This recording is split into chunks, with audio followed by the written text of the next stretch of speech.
story that we're going to talk about is mine.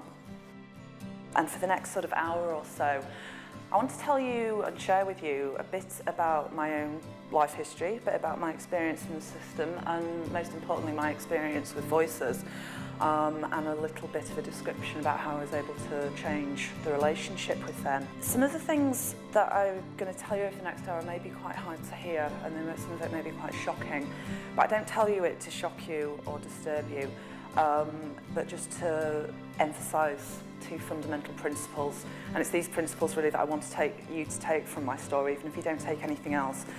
And the first is the importance of hope.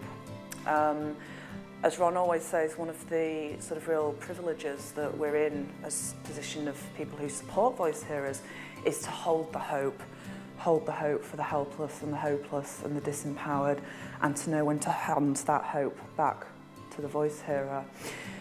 And secondly, it's the importance of recovery.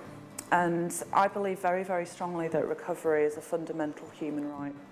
And people like me shouldn't be the exception, it should be the rule. And unfortunately at the moment it isn't.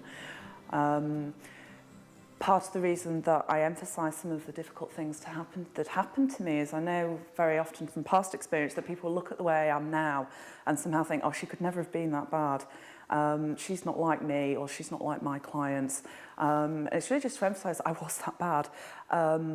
But negotiating your way out of that sort of strange subconscious world isn't, or shouldn't, just be an option for a select few. It should be available to everyone. And again, I hope those two messages of hope and recovery is something that you can take away from the next hour or so.